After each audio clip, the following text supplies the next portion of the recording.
पिता परमेश्वर, धन्यवाद करते हुए आपके समीप आते हैं और आपके महान प्रेम के लिए, अद्भुत अनुग्रह के लिए, अद्भुत सामर्थ के लिए, उस अद्भुत छुटकारे के लिए प्रभु जो आपने अपने पुत्र प्रभु यीशु मसीह के में हमारे लिए रखा है, और आप हमें उसके द्वारा छुटकारा देकर उसमें हमें अपनी महिमा के लिए सृजते हैं ताकि हम नई सृष्टि बन जाएं। आपके इकलौते पुत्र प्रभु यीशु मसीह में आप हमें नई सृष्टि बनाते हैं। इन सब बातों के लिए और आपकी सारी योजनाओं के लिए आपका धन्यवाद करते हैं। और पिता परमेश्वर, अपने आप को फिर से समर्पित करते हैं और हमारा समर्पण हमारी नई सृष्टि बनने के लिए हो और हमारे जीवन से आपकी महिमा प्रकट हो ताकि आपका नाम महिमा पाए। सारी महिमा आपको मिले। इस प्रार्थना को आपके इकलौते पुत्र प्रभु यीशु मसीह के नाम से मांगते हैं, आमीन। सबको जय मसीह की। परमेश्वर का धन्यवाद करते हैं उसके महान प्रेम के लिए। और जैसा कि हम लोग परमेश्वर की धार्मिकता के विषय में अध्ययन और मनन कर रहे हैं, एक बहुत इंपॉर्टेंट पॉइंट है और इसी से जुड़ा हुआ है, हमें परमेश्वर की धार्मिकता की आवश्यकता क्यों है।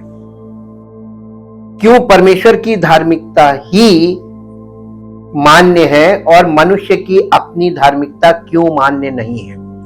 इस कारण के अनुसार हम इसी विषय में आगे बढ़ेंगे इस प्रश्न के साथ कि why the righteousness of God required, why the righteousness of God required, cause is condemnation. Condemnation का मतलब होता है हम परमेश्वर, प्रत्येक मनुष्य पापी और परमेश्वर की महिमा से रहित है।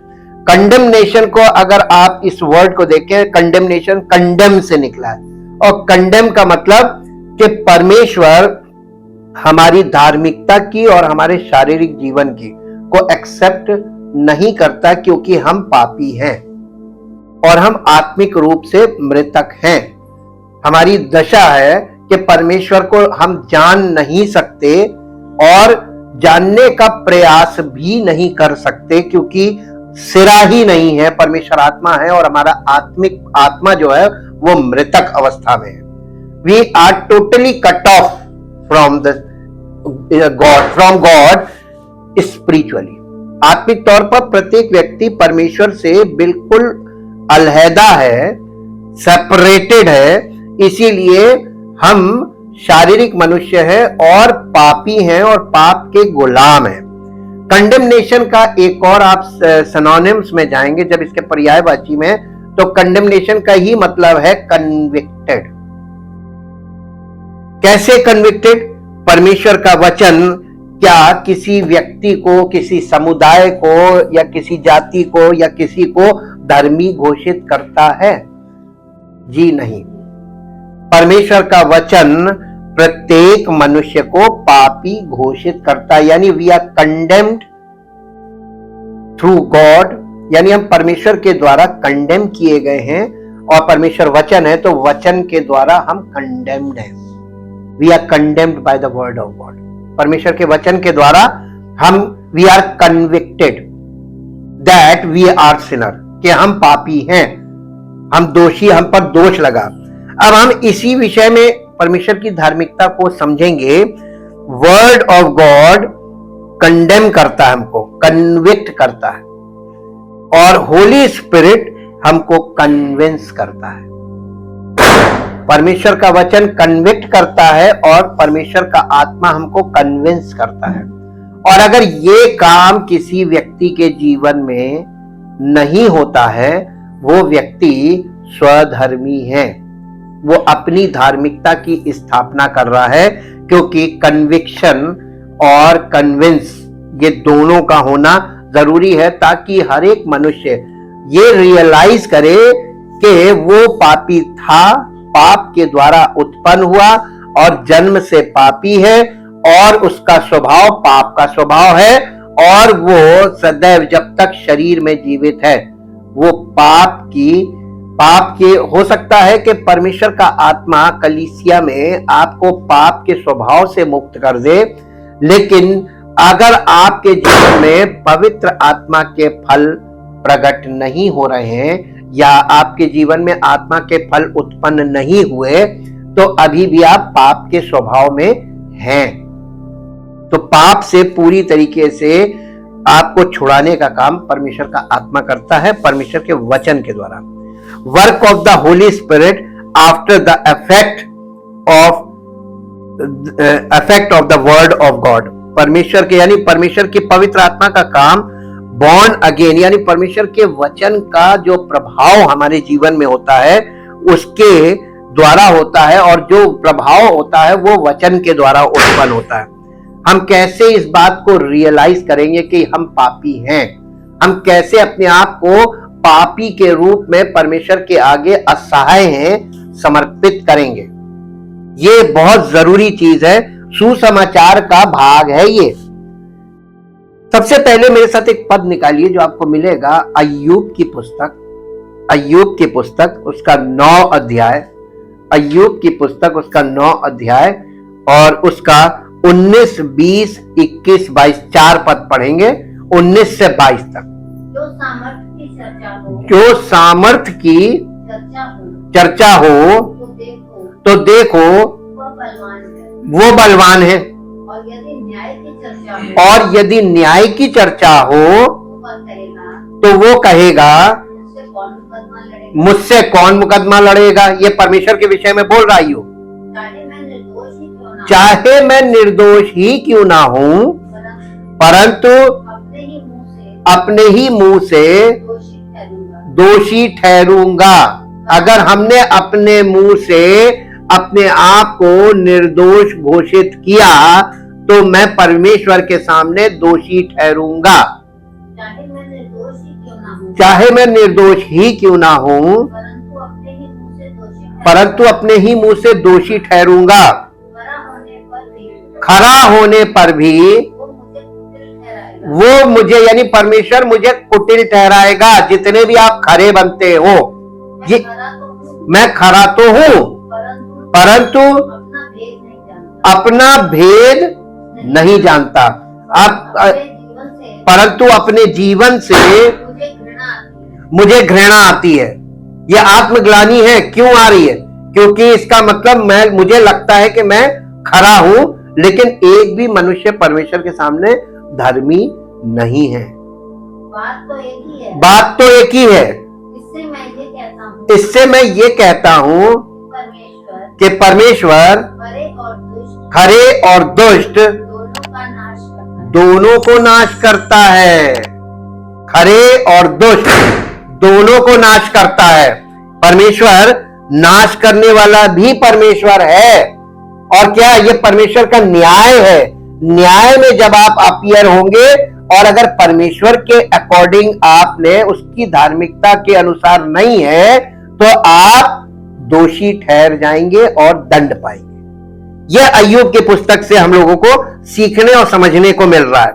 मत्ती रचित सुसमाचार उसका 12 अध्याय, मत्ती रचित सुसमाचार उसका 12 अध्याय और उसका 41 पद पढ़िए। मत्ती रचित सुसमाचार 11 अध्याय और उसका 41 पद। नीनवे के लोग न्याय के दिन इस युग के लोगों के साथ उठकर उन्हें दोषी ठहराएंगे, क्योंकि उन्होंने योना का प्रचार सुनकर, किसने? नीनवे के लोगों ने योना का प्रचार सुनकर मन फिराया, और देखो यहाँ वो है। यानी नए नियम में आज के युग के लोगों को ये चेतावनी दी जा रही है कि न्याय के दिन नीनवे के लोग आज की युग के लोगों पर दोष लगाएंगे। मालूम क्यों? आधार देखिए दोष लगाने का। We are condemned by the people of Nineveh. उन लोगों के द्वारा हम कन्विक्ट किए जाएंगे, हम पर दोष लगाएंगे। दोष लगाना, कंडेम करना, कन्विक्ट करना, निंदा करना एक ही बात है। वो क्यों करेंगे? क्योंकि उन लोगों ने योना का प्रचार सुनकर मन फिराया और परमेश्वर को जीवन सरेंडर कर दिया था। आज के युग के लोग यीशु मसीह का प्रचार सुनकर, पवित्र आत्मा के द्वारा सुनकर मन नहीं फिराएंगे तो परमेश्वर के आगे दोषी ठहराए जाएंगे, क्योंकि वो निनवे के लोग कहेंगे कि यहां वो है, यानी तुम्हारे युग में तो वो है जो योना से बड़ा है। वो कौन है? यीशु मसीह। सुलेमान से भी बड़ा है, योना से भी बड़ा है, यानी पुराने नियम का कोई भी कैरेक्टर उसके आगे टिक नहीं रहा है, यानी यीशु मसीह सब पर भारी है। नए नियम का कोई भी व्यक्ति उसके साथ कंपटीशन नहीं कर सकता कि यीशु मसीह की धार्मिकता के अलावा तुम अपनी धार्मिकता की स्थापना करके परमेश्वर के न्याय से बच सको। नहीं बचेगा कोई। इसी बात का कंडेमनेशन रोमियो की पत्री में वो प्रकट कर रहा है कि all are condemned by the word of God. सब लोग कन्विक्टेड हैं और पाप की मजदूरी क्या है? सब पापी हैं। इसका मतलब सब पाप के स्वभाव में हैं, सब पाप के द्वारा उत्पन्न हुए हैं और सब पापी हैं, लेकिन मानने को तैयार नहीं। सब अपने आप को धर्मी घोषित कर रहे हैं, स्वयंभू। ये कंडेमनेशन है। All are convicted by the word of God. एक भी, और दोष कौन लगा रहा? परमेश्वर के वचन के द्वारा हर व्यक्ति दोषी ठहरा दिया गया है। We are convicted by the word of God. इसीलिए लिखा वचन मारता है, शब्द मारता परंतु आत्मा जिलाता है। वचन जो है वो दो भाग है। शब्द जो लिखित है, रिटन वर्ड, ये शब्द है, और शब्द जो है वो मारता है, यानी हमको कंडेम करता है कि यू आर कन्विक्टेड और तुम पापी हो और तुम्हारे लिए मृत्यु दंड है। परमेश्वर ने मालूम है अद्भुत योजना क्या बनाई? सबको इकलौते पुत्र प्रभु यीशु मसीह ने सबके पापों का अंगीकार कर लिया और पाप की मजदूरी मृत्यु को अपने ऊपर लेकर, और मृत्यु से पार होकर वो उसका पुनरुत्थान हुआ। अब वो जीवित प्रभु बन गया और उसने मृत्यु का, पाप का और मृत्यु का नाश करके उन पर जयवंत होकर वो प्रभु बन गया। अब आप बताइए, आप कौन से प्रभु से जीवन पाना चाहोगे?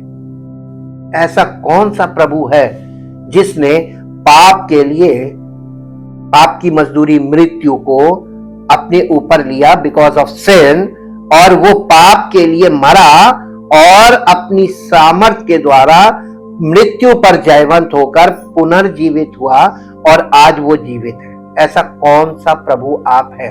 सारी पुस्तकों का अध्ययन करने के बाद भी आपको नहीं मिलेगा, क्योंकि कोई है ही नहीं। और जो है उसका मृत्यु और पुनरुत्थान का प्रमाण आज भी इजराइल के अंदर जीवित रखा हुआ है। वो कब्र खाली कब्र है, वो क्रूस है, सब कुछ है, हर चीज का प्रमाण है।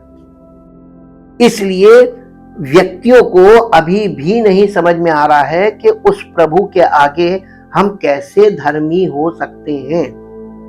मरकुस रचित सुसमाचार उसका 16 अध्याय और उसका 16 पद पढ़िए। मरकुस रचित सुसमाचार, जो विश्वास करे और बपतिस्मा ले उसी का उद्धार होगा, परंतु जो विश्वास ना करे वो कंडेम कर दिया जाएगा, वो दोषी ठहराया जाएगा, कन्विक्ट हो जाएगा। जो विश्वास नहीं करेगा वो कन्विक्टेड है। और जब, एक बात बताइए, अगर परमेश्वर के वचन के द्वारा कोई व्यक्ति दोषी ठहर गया तो परमेश्वर उसकी प्रार्थना को सुनेगा, उस पर अनुग्रह करेगा? नहीं करेगा ना। क्यों नहीं करेगा? क्योंकि परमेश्वर ने कर दिया जो करना था अपने पुत्र के द्वारा। और जो कोई पुत्र के इस बलिदान पर, उसके इस पश्चाताप पर विश्वास करेगा कि वो मेरे लिए हुआ था और अपना जीवन उसको समर्पित करेगा, उस पर अनुग्रह करेगा परमेश्वर, सब पर नहीं करेगा। तो यहां पे सब कंडीशंस को हम लोग स्टडी कर रहे हैं कि सुसमाचार कुछ कंडीशंस हैं जिन्हें हमको बताता है कि किस पर अनुग्रह करेगा, कब करेगा, क्यों करेगा। हर सवाल का जवाब हमको सुसमाचार के अंदर ही मिल रहा है और सुसमाचार के अनुसार ही हमको हर चीज को मानना, यही ट्रुथ कहलाता है।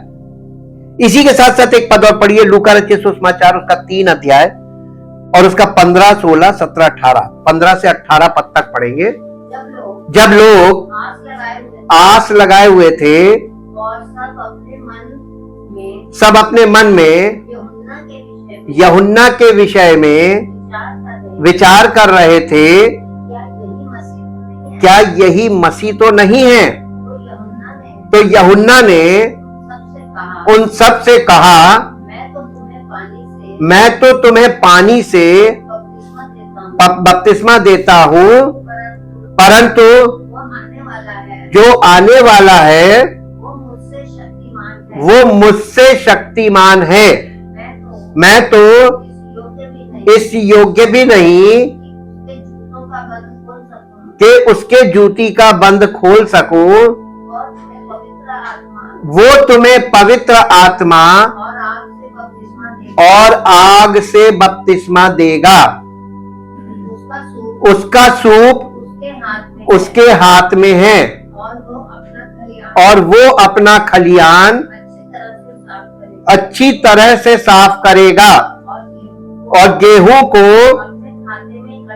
अपने खत्ते में इकट्ठा करेगा, परंतु भूसी को उस आग में जो बुझने की नहीं जला देगा। अब आप यहाँ पर कुछ चीजों को देख रहे हैं। अभी आपने देखा मरकुस 16:16 में जो विश्वास करे और बपतिस्मा ले उसी का उद्धार होगा। अब यहां पर आप फंस गए होंगे कि बपतिस्मा पानी का, आपके दिमाग में केवल पानी का बपतिस्मा है। इसी के तुरंत बाद हमने ये पढ़ के देखा कि यूहन्ना बपतिस्मा देने वाला जो पानी से बपतिस्मा देता था, उसने अपने मुंह से ये बात अपने उस युग के लोगों को बताया था कि मैं तो तुम्हें पानी से बपतिस्मा देता हूं, लेकिन जो मेरे बाद आ रहा है, तो उसके बाद किसका युग आया था? यीशु मसीह का। और यीशु मसीह के विषय में उसने कहा वो तुम्हें पवित्र आत्मा और आग से बपतिस्मा देगा। तो पवित्र आत्मा और आग से बपतिस्मा यीशु मसीह कैसे देगा? उसके बाद तीसरा युग किसका आया? पेंतेकुस्त से, पवित्र आत्मा का। तो हम किसके युग में हैं आज? तो पवित्र आत्मा के विषय में यीशु मसीह ने यह शिक्षा दी थी कि वो उससे उसका हुक्म मानना वो तुम्हें माफ नहीं करेगा, वो तुम्हें माफ नहीं करेगा। इसलिए अब यहां पे देखिए कि जब उसने बताया उसका सूप उसके हाथ में है। सूप का मतलब क्या होता है? गेहूं को सूप के ऊपर लेके उसको ऐसे ऐसे हल्के हल्के हल्के हल्के ऐसे, हाँ, फटकते हैं ना, फटकते हैं कस कस के। उससे क्या होता है? हवा से भूसी उड़ के किनारे होती, गेहूं अलग होता है, भूसी सेपरेशन का काम करता है, यानी गेहूं को भूसी से अलग करने का काम। और ये काम वो कैसे करेगा? ये यीशु मसीह के बाद तीसरा युग है पवित्र आत्मा का। ये काम वो पवित्र आत्मा के द्वारा करेगा और कर रहा है। कैसे? वो गेहूं के दाने को फटक के अलग कर लेगा और भूसी को अलग कर लेगा। फटकते हैं जब, तो ये एक अच्छी चीज नहीं मानी जाती फटकना, है ना। फटकने का मतलब क्या है? किसी चीज को ऐसे हवा में उछालो ताकि, और वो भी थपकी देकर, है? ये एक तरीके से देखा जाए तो ये सेपरेशन जो हो रहा है ना, ये एक कष्टदायी चीज है। जैसे लिखा है ना, जो डाली मुझ में है और नहीं फलती उसे काट डालता है, जो फलती उसे छांटता है। तो ये सूप पे ऐसे फटकना, ये वही चीज तो है, अलग अलग करना, सेपरेशन। तो ये यीशु मसीह क्या कह रहा था कि मैं इसलिए नहीं आया हूं कि मेल मिलाप कराऊं, मैं इसलिए आया हूं कि अलग करूं, है ना, डिवाइड, सेपरेट करने। तो यीशु मसीह के का पवित्र आत्मा का भेजने का उद्देश्य क्या है? सेपरेशन, शारीरिक और आत्मिक को अलग अलग करना, शरीर और आत्मा को अलग अलग करना, शारीरिक मनुष्य और आत्मिक मनुष्य को अलग अलग करना, शारीरिक व्यक्तियों को और आत्मिक व्यक्तियों को अलग अलग गोल में अलग अलग डिवाइड करना। ये पूरा काम पवित्र आत्मा के द्वारा है। जो व्यक्ति यहां पे दिखा ये कि वो उसका सूप उसके हाथ में, वो अपना खलियान क्या है मालूम है? खेत अलग चीज होती है, खलियान अलग होता है। कलीसिया क्या है मालूम है? खलियान। और खलियान यानी कलीसिया में ये काम करेगा कि किसको स्वर्ग के राज्य में प्रवेश देना है और किसको हटा देना है। आप इस चीज को ऐसे देख सकते हैं कि स्वर्ग का राज्य उस महाजाल के समान है जिसे समुद्र में डाला गया और ढेर सारी मछलियों को खींच लाया, और फिर किनारे बैठकर सेवकों ने अच्छी अच्छी छांट के अलग किए, बाकियों को वापस फेंक दिया समुद्र में। यही काम है। देखिए सेपरेशन वहां पर भी आ रहा है, कटनी छटनी, समझ जाइए। और ये कटनी के बाद छटनी होती है, गेहूं और भूसी की अलग अलग छटनी। ये उसने बताया कि उसका सूप उसके हाथ में, वो अपना खलियान अच्छी रीति से साफ करेगा। और गेहूं के दाने को तो खत्ते में यानी स्वर्ग के राज्य में पहुंच गए वो लोग, और जो भूसी होंगे उन्हें उस आग और गंधक यानी इटर्नल पनिशमेंट और इटर्नल लाइफ, दोनों चीजों को अलग अलग, दोनों तरह के लोगों को अलग अलग डेस्टिनेशन दे देगा। ये पूरा ये work of the Holi spirit in the body of Christ, उसके विषय में उसने पूरा यानी एक छोटा नगेट कैप्सूल दे दिया कि यहां से आपको समझ में आना चाहिए ये कॉन्सेप्ट है, स्पिरिचुअल कॉन्सेप्ट। अब इसी के साथ एक पद और पढ़ दीजिए, लूका रचित सुसमाचार के 6 अध्याय का 37 वर्ष, 37 पद। लूका रचित सुसमाचार अध्याय 6 उसका 37 पद। दोष मत लगाओ तो तुम पर भी दोष नहीं लगाया जाएगा, दोषी न ठहराओ तो तुम भी दोषी नहीं ठहराए जाओगे। यानी कि जो बोगे वही काटोगे, प्रिंसिपल काम कर रहा है कि नहीं कर रहा है। और इंसान के स्वभाव में ये चीज कभी खत्म क्यों नहीं होती है? क्योंकि वो पापी स्वभाव में जब तक उसके अंदर पाप का स्वभाव है तब तक वो दोष लगाना, दोषी ठहराना, इस प्रवृत्ति, ये प्रवृत्ति उसके अंदर काम करती रहेगी। ये प्रवृत्ति काम करना तब खत्म करेगी जब वो स्पिरिचुअल आत्मा के फलों से भर जाएगा। वहां पे संयम आ गया, वहां पे धीरज आ गया, वहां पे ये प्रेम आ गया, निस्वार्थ प्रेम, तो वहां पे ये प्रवृत्ति जो है ये अपने आप खत्म हो जाती है। इसी के जी क्षमा करो तो तुम्हें भी क्षमा किया जाए। इसका मतलब ये है कि किसी व्यक्ति को पूर्ण क्षमा परमेश्वर बॉर्न अगेन के बाद भी नहीं देगा। कारण जब आपको पूरे जीवन लोगों को क्षमा करते रहना है, और जब आप जीवन भर लोगों को क्षमा करते रहेंगे तो आपने जितना क्षमा किया है उतनी क्षमा आपको मिलेगी। इसका मतलब क्षमा का रिकॉर्ड रखता है परमेश्वर। आपने किसको कितनी बार क्षमा किया, कितना आपने अपने जीवन काल में कब तक क्षमा किया और कैसे क्षमा किया। दिल से क्षमा किया या दिखावे के लिए सॉरी बोल दिया, मन में कपट। क्षमा करने के भी कई प्रकार हैं। परमेश्वर से हमें तो क्षमा मिल जाती है, लेकिन हम अपने अपराधियों को या जिन्हें हमारा मन दोषी मानता है उनको क्षमा नहीं कर पाते हैं। क्यों? क्योंकि हम पापी स्वभाव के मनुष्य हैं और हमारे अंदर वो पाप का स्वभाव है जिसमें क्षमा नहीं करने की एक प्रवृत्ति पाई जाती है, मन में रखने की प्रवृत्ति पाई जाती है। इसी के साथ एक पद पढ़िए, यूहन्ना रचित सुसमाचार उसका 3 अध्याय और उसका 16 और 17 पद पढ़िए। क्योंकि परमेश्वर ने जगत से ऐसा प्रेम किया कि उसने अपना एक लौता पुत्र दे दिया ताकि जो कोई उस पर विश्वास करे वो नष्ट ना हो परंतु अनंत जीवन पाए। इसको ऐसे समझिए, वो अनंत मृत्यु में ना जाए बल्कि अनंत जीवन का वारिस बन जाए, जो कोई विश्वास करे। अब यहां पर विश्वास के ऊपर उसने छोड़ा। आगे पढ़िए, परमेश्वर ने अपने पुत्र को जगत में इसलिए नहीं भेजा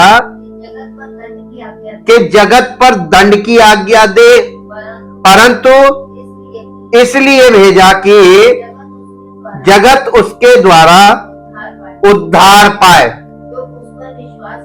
जो उस पर विश्वास करता है उस पर दंड की आज्ञा नहीं,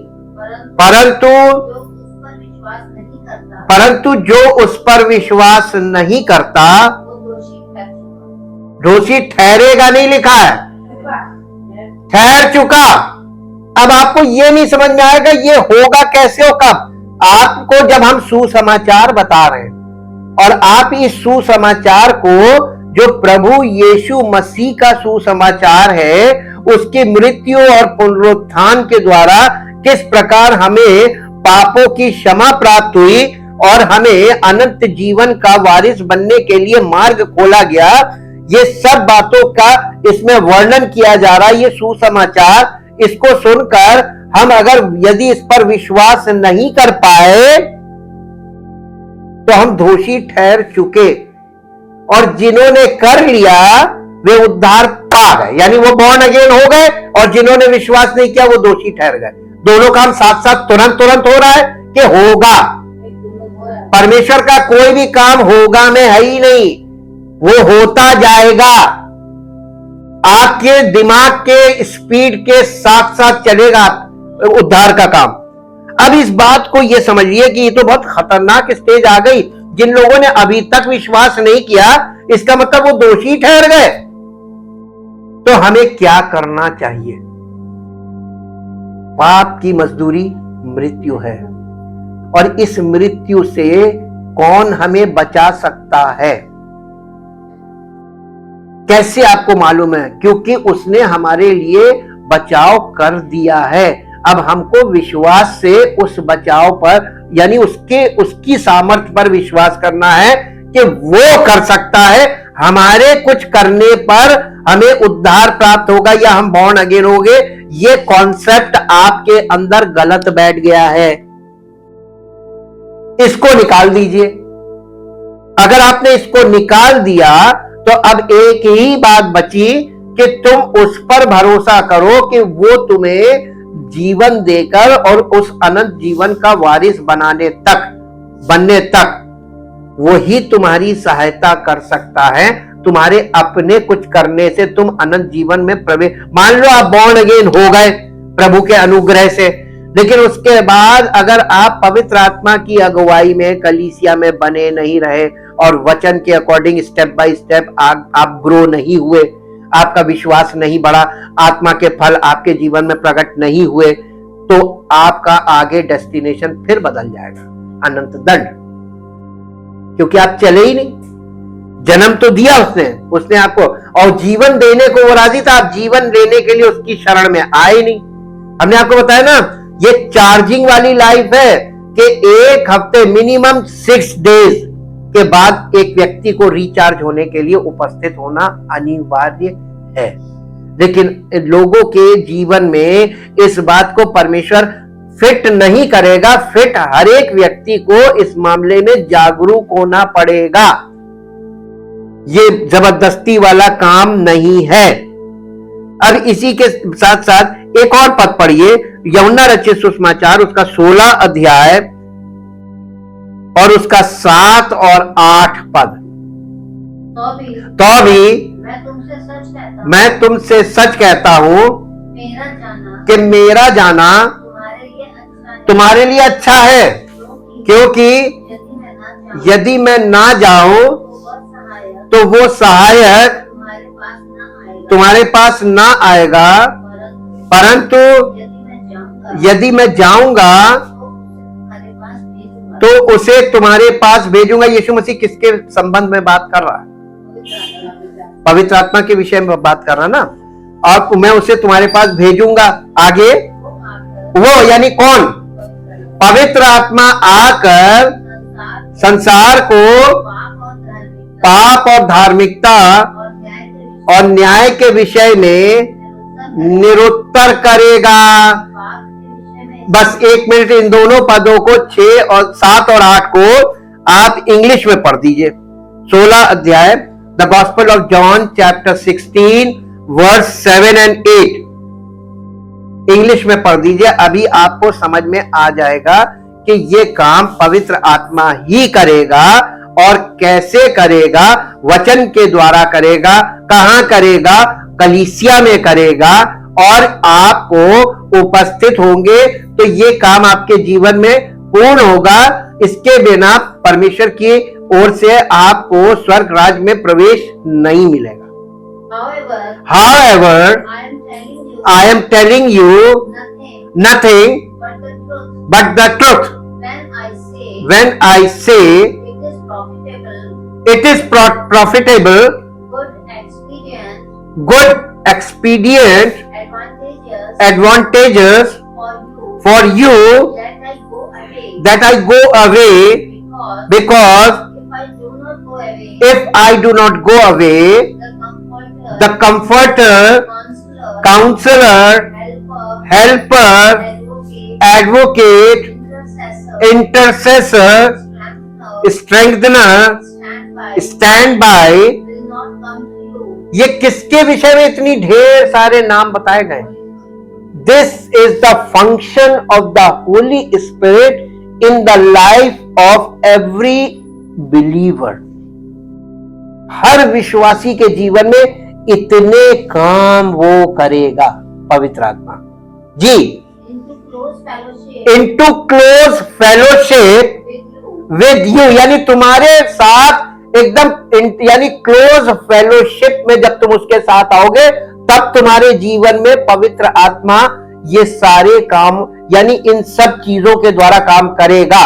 काउंसलिंग वही करेगा, आपकी सहायता हेल्पर भी वही है। स्टैंड बाई का मतलब जो तुम नहीं कर सकते हो उसे वो कर देगा। जैसे प्रार्थना नहीं कर सकते हो पवित्र आत्मा कर देगा स्टैंड बाई।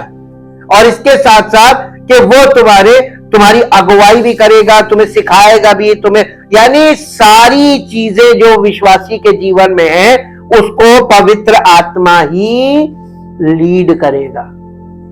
क्लोज फेलोशिप में रहने पे ही काम होगा।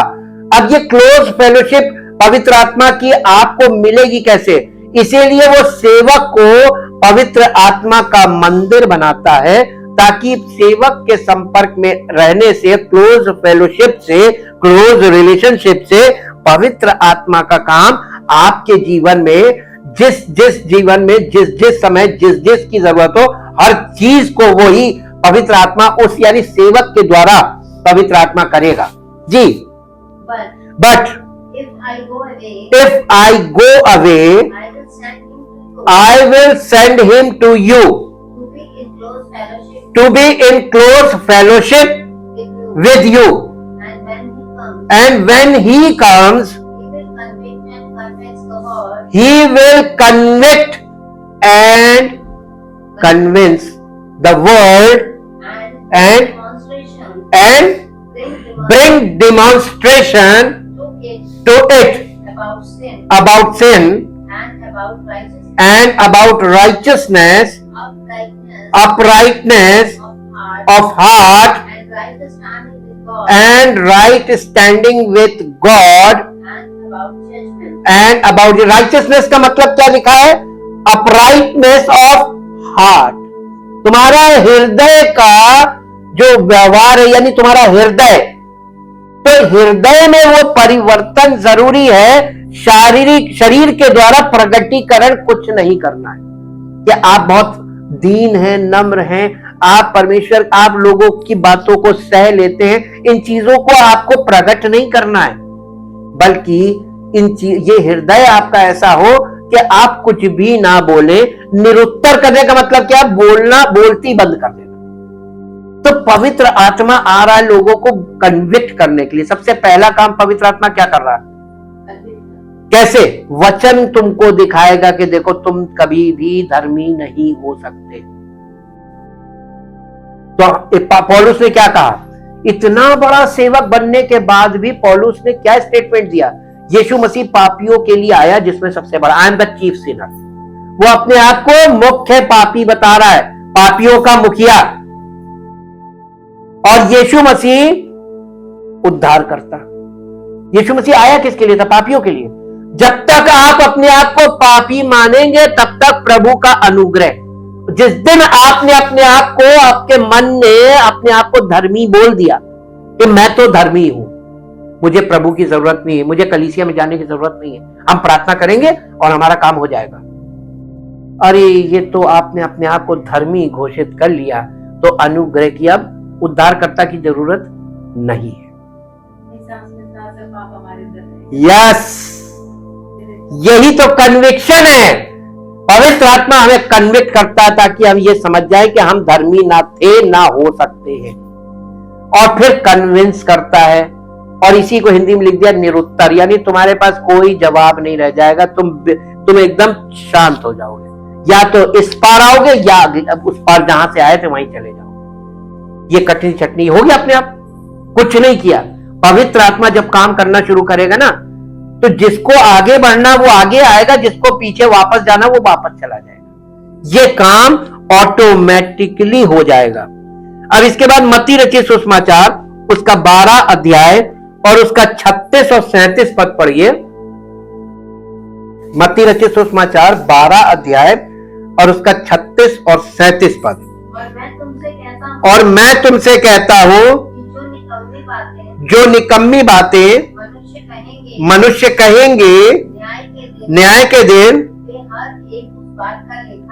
आप अपने मुंह से, पहले भी पढ़ा था ना कि तू अपने ही मुंह से दोषी ठहरेगा। और मालूम है लोगों को यह सुधि नहीं रहती है कि आप किसके विषय में क्या बोल रहे हैं। आपका मन जिससे खराब है उसके विषय में गलत बातें बोलते हैं, और जो जिसके प्रति आपका मन अच्छा है उसकी बड़ाई करने लगते हैं। लेकिन परमेश्वर ऐसा नहीं करता है। परमेश्वर सच्चा न्यायी है। वो इसीलिए कलीसिया में लोगों को ये बात पहले से बता रहा, जो बोओगे वही काटोगे। अगर तुम किसी की निंदा कर रहे हो तो तुम्हारे बदले में तुमको क्या मिलेगा ना। आप गेहूं कितना बोते हैं, जितना बोते हैं उसका कई गुना आप काटते हैं। तो बोते थोड़ा है, काटते पूरी फसल है। तो बोनी कटनी में लोग कई बार क्वांटिटी भूल जाते हैं कि बोते थोड़ा है काटते ज्यादा है। तुम क्या बो रहे हो, उसी की फसल काटोगे। तो बोने से पहले सोच लो, क्वालिटी वाला इसीलिए लिखा है, जो क्वालिटी है क्वालिटी बोगे तो क्वालिटी की फसल काटोगे, और अगर उल्टा सीधा बोगे तो उल्टी सीधी की फसल मिलेगी तुम्हें, और फिर तुम परेशान हो जाओगे।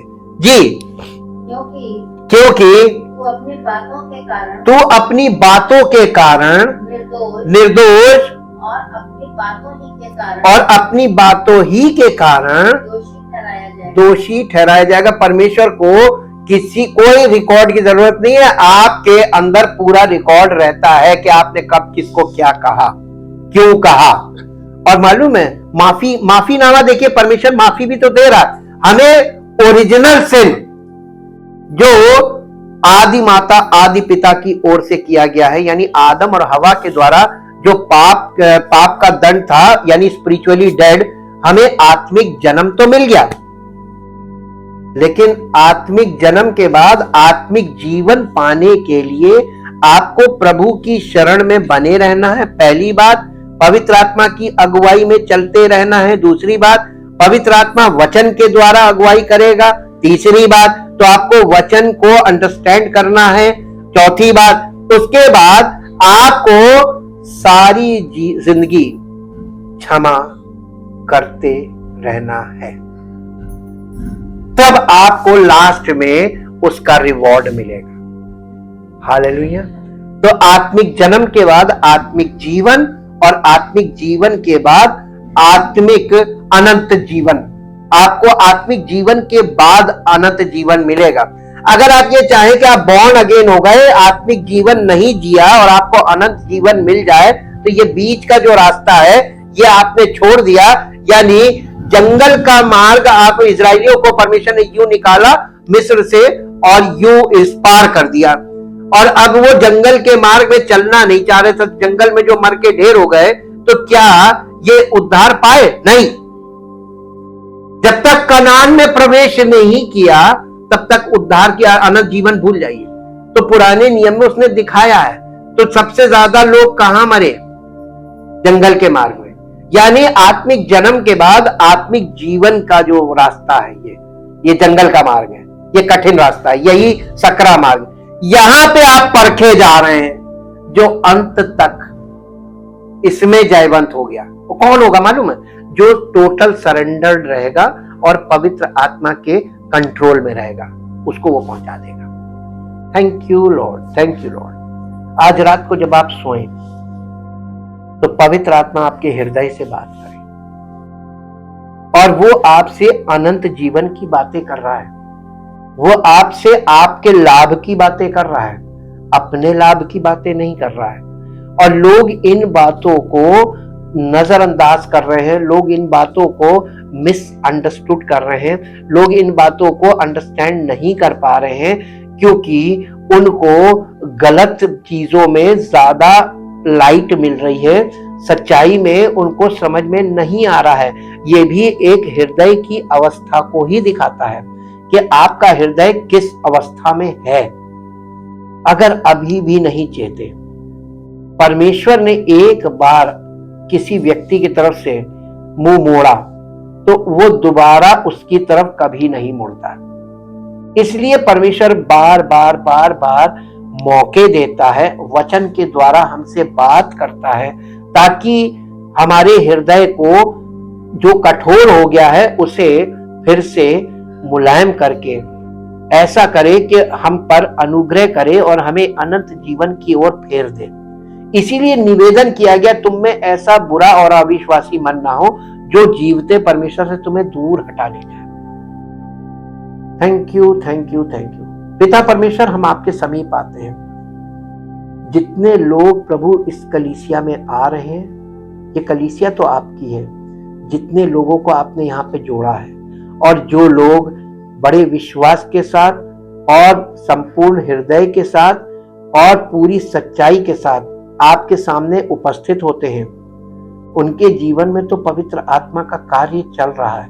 और जो लोग प्रभु आपकी उपस्थिति से दूर हट रहे हैं, कोई भी कारण क्यों ना हो, उन पर अनुग्रह कीजिए प्रभु, और उन्हें फिर से एक बार अवसर दीजिए कि वो फिर से अपने आप को समर्पित करें और एक नई शुरुआत करें, ताकि आने वाले समय में उनका जीवन आपकी महिमा के लिए तैयार हो सके, ताकि प्रभु आपकी महिमा प्रकट हो हर एक व्यक्ति के जीवन से और आपका नाम लिखा पाए। प्रभु यीशु मसीह के नाम से इस प्रार्थना को मांगते हैं, आमीन। Praise the Lord.